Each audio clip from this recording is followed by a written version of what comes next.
What I want is to get the fluid out of that. Not much, but it's better than nothing. What I'm looking for is the stomach.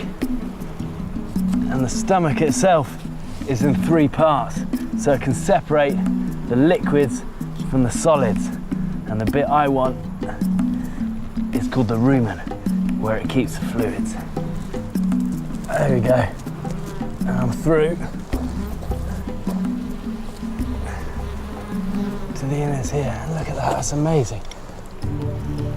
It's like a reservoir, this Rumen water.